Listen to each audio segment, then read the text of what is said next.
ఏవో తీసుకుంటా. ఏమిటో మంచి కోటింగ్ పనులు ఉన్నావు.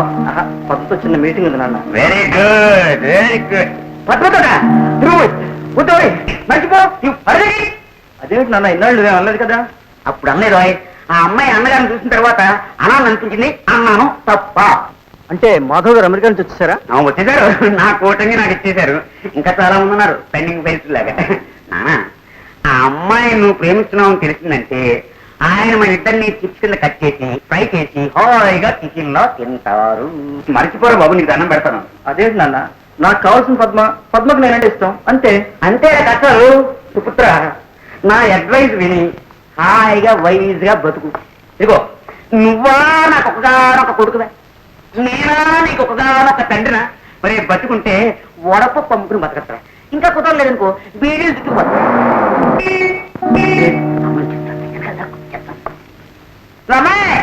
మా ఇంకా ఇంట్లో రాలేదు. మనం ఏ పని చేసినా సరే కొన్ని గుర్తుగా చేసాము. నీకో విషయం చెప్పాలి గోపి. నిన్న విషయం అడగాలి పద్మ. ఏమిటిది? నువ్వు చెప్పాలనుకుని చెప్పాయి, నేను అడగాలనుకుంది అడిగేస్తాను. మా అన్నయ్య అమెరికా నుంచి వచ్చాడు తెలుసా? నేను అడగాలనుకున్నది అదే. చాలా కోపిష్టం చెప్పాడు మా నాన్న. అవునా?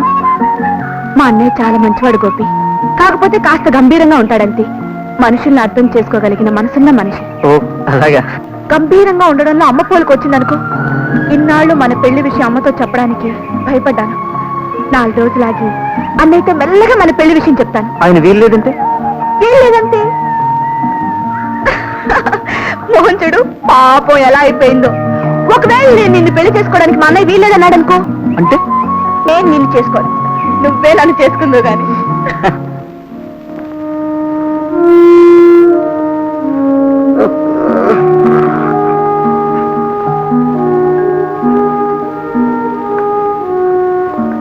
మాధవ్, 1 గంట అవుతుంది.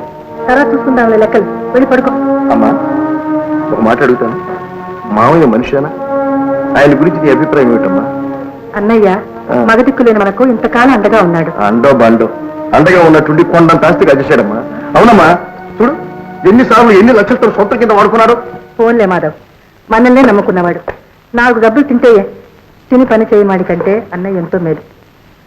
ఇప్పటికే చాలా ఆలస్యం అయిపోయింది. వెళ్ళి పడుకో. పంచి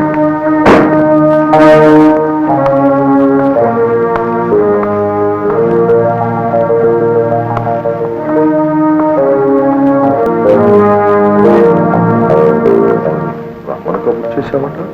అవును, పనుండే పిలిపించాను. అకౌంట్ పుస్తకాలు ఆడిటర్ గారి దగ్గర నుంచి తెప్పించాను. మీరు చెప్పినట్టు వారు తీర్థయాత్రలకు వెళ్ళలేదు, ఇంటి యాత్రలోనే ఉంది.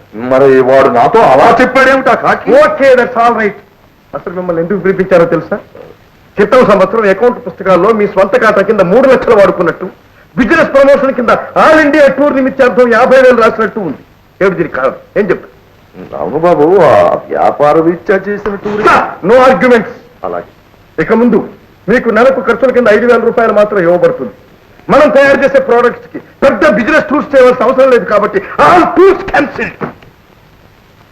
ఉన్ని బట్టల కోసం ఆశపడితే ఉన్న బట్టలు పోయాయని జీతం మరి 5,000 అయితే బ్రతకడం ఇబ్బంది అవుతుందేమో. మీరు చేసే పనికి వచ్చారు. చూడండి చిదానందం గారు, ఒక చెట్టు కింద బ్రతికే మనిషి ఆ చెట్టుకి మరిన్ని కొమ్మలు పెరగాలని, అవి 10 కాలాల పాటు పచ్చగా ఉండాలని కోరుకుంటారు. బడాయి బసవయ్య అంత మాట్లాడా చిదానందం? నీ శవాసనం చట్టుబండలు గాను. వెనకటికి ఎవడో నీ పెళ్లి నా బొందలా ఉంది కానీ నా పెళ్లికి మాత్రం వచ్చి పెట్రోమాక్స్ అయితే గాలి కొట్టు అన్నట్టు. ఒక ప్రక్క నేను అవమాన భారంతో కుండి చచ్చిపోతుంటే నీకు ఆసనాలు ఆశికలు. నువ్వేం వర్రీ కాదు చిదానందం. మనవి మంచి మనసు, తేనె మనసులు, మోగ మనసులున్న మనల్ని తేలిగ్గా అంచనా వేస్తున్నాడేమో ఆ తిక్క శంకరయ్య. సుడిగుండాలు సృష్టించి మరో ప్రపంచంలోకి దూకుతా, భూలోకంలో యమలోకాన్ని నిలుపుతా, సూర్యచంద్రుల్ని ఆపుతా. కలిసి ఉంటే కలదు సుఖం అని చూస్తున్నాను గాని, లేదా ఈ పాటికి అగ్గి మీద దుఃఖిరాన్నాయి వారి పక్కన పల్లెమయ్యేవాడిని. ఎత్తుకు పై ఎత్తు వేసి రణభేరి మోగించి ముందడుగు వేసి ఆ పిచ్చి మహారాజు మీదికి నా పల్లి నాగుల దూకుతా. ఎక్కడికి దూకుతావు? ఇద్దరం కట్టగట్టుకుని సముద్రంలోకి దూకాలి. ఇక నుంచి మనకు వచ్చేది నెలకు 5,000 మాత్రమే. నువ్వు తినడానికి సేంబాదం పప్పులు, పిస్తా బద్దలు, వెన్న ముద్దలు ఉండవు. తింటే గన్నేరు పప్పు, అరటి తొక్కలు తినాలి. తాగితే తుర్రు మజ్జిగ తాగి బతకాలి. ఈ మంది గుండెల్లో కక్షరేయంలో బయలుదేరినైపోతా. అసలే రౌడీ రాముణ్ణి, కుంచె కృష్ణుణ్ణి, దుష్ట శక్తుల వేటగాన్ని. ఇన్నేళ్లు నమ్మిన బంటులా పడున్న నీకు బంగారపత్రం ఇవ్వడం మానేసి నీ జీవితంలో మార్పుని తీర్పు చెబుతారా ఆ బండరాముడు? కొందరు నోరు తెరిస్తే వాసనిస్తుంది, కొందరు మూసుకుంటే కంపు కొడుతుంది. ఆ రెండో టైపులు. ఇంతకీ ఆ మాధవ్ గాని నామరూపాలు లేకుండా చెయ్యగలవా లేదా? కరెక్ట్ గా చెప్పు. నన్నే అవమానిస్తావా? ప్రతీకారం తీర్చుకుంటా. దేవతలారా దీవించండి అంటూ సింహగర్జన చేసి రామబాణం వదులుతా.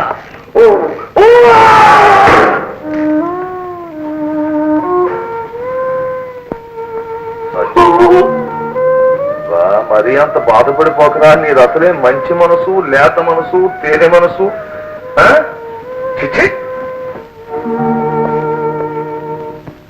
చూడండి, ఎన్నో సంవత్సరాలుగా మీరందరూ ఈ ఫ్యాక్టరీలో పనిచేస్తున్నారు.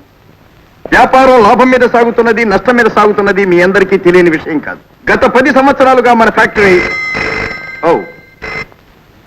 Yes Madhav speaking. Mister Jones, it's all right. The goods will be delivered tomorrow. Thank you. Well, మన కంపెనీ లాభ నష్టాల దృష్ట్యా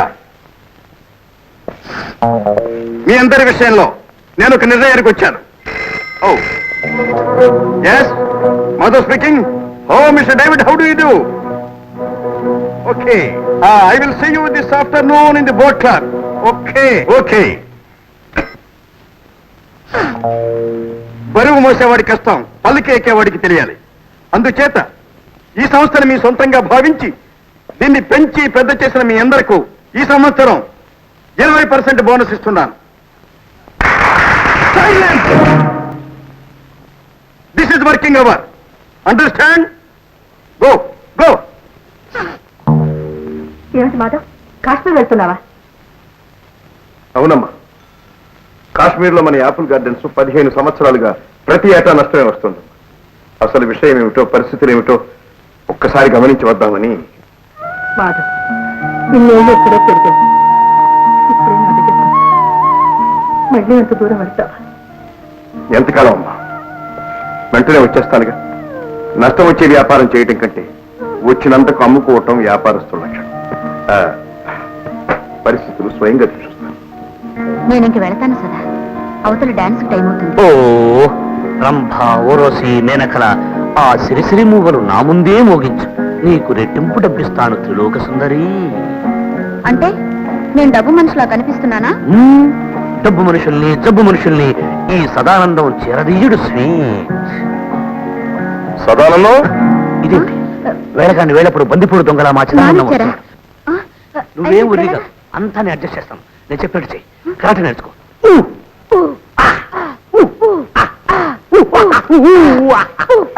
అబ్బా, నీ కరాటీ గోలే వెళ్ళలేక తస్తుంటే మళ్ళీ ఇవిడికో ట్రైనింగా. ఎవరి అమ్మాయి? నాగమోహిని, నా శిష్యురాలు. మోహిని, వెళ్ళరామ్మా. అలాగే. వెళ్ళు.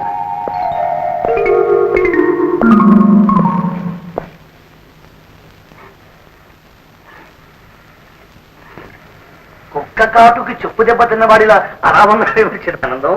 Trunk bookings. This is from 4256 Kalpur Srinagar 2101. లైటింగో థండరింగో నాకు తెలియదు, వెంటనే కావాలి. కాశ్మీర్ కు కాలెందుకు చిదానందం? కాశ్మీర్ బుల్లుడితో మాట్లాడతావా? ఈ మాధవ్ గారు రేపో ఎల్లుండో కాశ్మీర్ వెళ్ళబోతున్నాడు. వెళ్ళి అక్కడ అకౌంట్స్ తనిఖీ చేశాడంటే మన ఇద్దరికి జైలు ఖాయం. అంచేత వీడు దిగే దగ్గరనే లేపేయమని మన రాజుగాడికి ఫోన్ చేస్తాం. ఆ ఛాన్స్ నాకుదిలే. ఈ గండ్ర దెబ్బతో వారి కంట రక్త కంజీరు కప్పించి కత్తుల రత్తయ్యననిపించుకుంటా. ఏమంటావు చిదానందం? ప్రస్తుతానికి నోరు అంటారు. హలో రాజు, నేనే.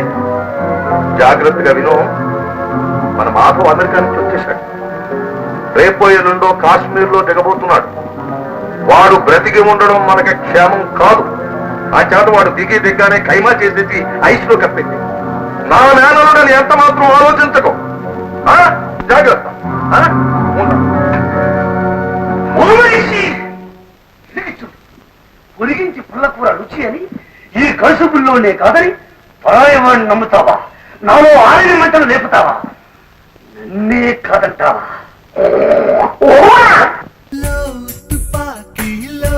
తుపాకి గుచ్చింది గుండెలోకి వరల్డ్ బ్యూటీ నీకింక ఎవరు పోటీ లవ్